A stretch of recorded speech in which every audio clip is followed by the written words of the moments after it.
Assalamualaikum warahmatullahi wabarakatuh. Ketemu lagi sama saya Siti Orhayani dengan metode pencarian heuristik. Apa itu pencarian heuristik?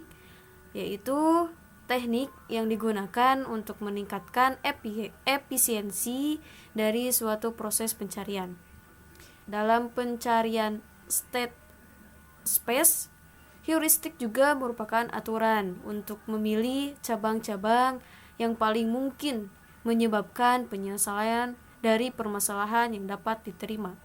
Di sini ada 4 algoritma dalam metode pencarian heuristik. Yang pertama ada generate and test, kedua ada hill climbing, yang ketiga ada best press search, dan juga yang keempat simulate initially. Mana yang pertama akan dibahas yaitu generate and test, di mana generate and test ini merupakan gabungan antara depth first search dengan pelacakan mundur atau backtracking, bergerak ke belakang menuju keadaan yang awal. Nilai keadaannya berupa jawaban ya dan tidak, di mana algoritmanya terbagi menjadi 3. Yang pertama ada bangkitkan suatu kemungkinan dari semua solusi. Yang kedua ada bandingkan node atau simpul tersebut ya, dari akhir lintasan sampai juga yang dipilih dengan kumpulan tujuan yang diharapkan. Yang ketiga, ulangi sampai solusi itu ditemukan. Yang kedua ada hill climbing, mana hill climbing juga merupakan salah satu algoritma yang mirip dengan generate and test. Namun proses pengujiannya dilakukan dengan fungsi heuristik itu sendiri. Pembangkit keadaan bergantung pada feedback dari prosedur pengujian.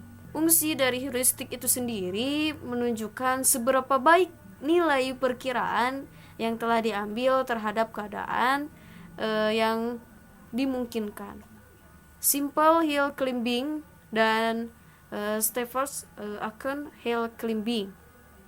Algoritmanya yaitu mulai dari keadaan awal, dilanjutkan dengan melakukan pengujian, dan jika tujuan, maka berhenti jika tidak lanjutkan dengan keadaan sekarang sebagai keadaan awal. Yang kedua, kerjakan langkah-langkah berikut sampai solusi ditemukan atau sampai tidak ada operator yang baru diaplikasikan pada keadaan yang sekarang, di mana mencakup satu ada mencari operator yang belum pernah digunakan. Yang kedua ada mengevaluasi keadaan dari hal tersebut. 1. Jika keadaan baru merupakan tujuan atau keluar. Yang kedua, jika bukan tujuan namun nilainya lebih baik daripada keadaan sekarang, maka jadikan keadaan baru tersebut menjadi keadaan yang sekarang. Yang ketiga, jika keadaan baru tidak lebih baik daripada keadaan yang sekarang. Steps asset hill climbing, yaitu 1. Gerakan pencarian tidak dimulai dari node atau simpul anak dari yang terkiri terlebih dahulu. Yang kedua, gerakan selanjutnya berdasarkan nilai heuristik yang terbaik. Yang selanjutnya ada urutan penggunaan operator yang tidak ditentukan oleh solusi. Algoritma Stephens asset hill climbing, di mana yang pertama mulai dari keadaan awal, dilakukan dengan pengujian, dan jika merupakan sebuah tujuan maka akan berhenti. Jika tidak dilanjutkan dengan keadaan yang sekarang, maka dia akan mulai lagi ke keadaan yang awal. Kerjakan hingga tujuan tercapai atau hingga iterasi tidak memberikan perubahan pada keadaan yang sekarang. Yang pertama, tentukan SUCC atau shortcut function ya, sebagai nilai dari heuristik terbaik dari subset yang lainnya. Dan yang kedua, kerjakan untuk setiap operator yang digunakan oleh keadaan yang sekarang. Yang ketiga, jika SUCC tersebut baik, untuk node atau simpul SUCC menjadi keadaan yang sekarang. Oke, yang ketiga ada best first search, yaitu merupakan suatu cara yang menggabungkan kelebihan dari breadth first search dan juga depth first search, yang setiap prosesnya memiliki simpul atau node yang paling menjanjikan dari sesuatu. Terdapat dua algoritma, yaitu Great Day Best First Search dan juga algoritma E.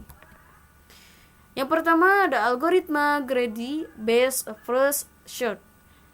Yang pertama merupakan jenis algoritma Best First Search yang sederhana.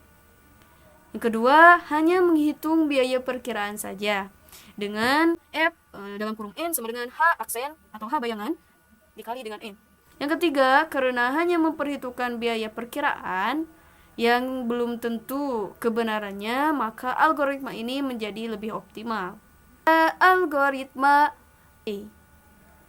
Algoritma ini akan menghitung fungsi heuristik dengan cara menambahkan biaya sebenarnya dengan biaya perkiraan, sehingga didapatkan Fn sama dengan Gn ditambah H aksen N. G itu biaya sebenarnya dari node awal ke node N, dan H aksen N biaya perkiraan dari node N ke node tujuan. Yang kedua, dengan perhitungan biaya seperti ini, algoritma E yaitu komplit dan optimal. Algoritma ini menggunakan dua senarai, yaitu open dan close. Terdapat tiga kondisi pada setiap subchord yang bangkit, yaitu diantaranya sudah berada di open, sudah berada di close, dan tidak berada di open maupun di close. Selanjutnya, sudah pernah berada di open, maka dilakukanlah pengecekan apabila perlu mengubah parents atau tidak tergantung. Parents baru memberikan nilai G lebih kecil, maka dilakukan pengubahan parents. Jika pengubahan parents dilakukan, maka dilakukan perubahan nilai G dan F pada subclass tersebut. Dengan perubahan ini, subchord tersebut memiliki kesempatan yang lebih besar untuk terpilih sebagai simpul terbaik. Yang selanjutnya ada pernah berada di close, yang dilakukan pengecekan apakah perlu mengubah parents atau tidak. Jika iya, maka dilakukan perubahan nilai G dan F pada subchord tersebut pada semuanya anak cucunya atau parents yang sudah pernah berada di open. Dengan perubahan ini, maka semua anak cucu atau parents memiliki kesempatan lebih besar terpilih sebagai simpul terbaik. Yang terakhir, tidak berada di open ataupun di close. Subchord tersebut dimasukkan ke dalam open. Tambah hitung biaya suksesor tersebut dengan rumus F sama dengan G tambah H. Sini merupakan sumber referensi yang digunakan untuk pemaparan materi kali ini. Yang bersumber dari YouTube, di antaranya saya mengambil 3 sub channel YouTube. Ini merupakan link YouTube-nya. Oke, untuk pertemuan kali ini mungkin dicukupkan sekian. Mohon maaf bila terdapat penjelasan yang kurang dipahami, karena saya juga masih tahap belajar. Mungkin dari saya dicukupkan sekian. Semoga bermanfaat. Billahi taufiq wal hidayah. Wassalamualaikum warahmatullahi wabarakatuh.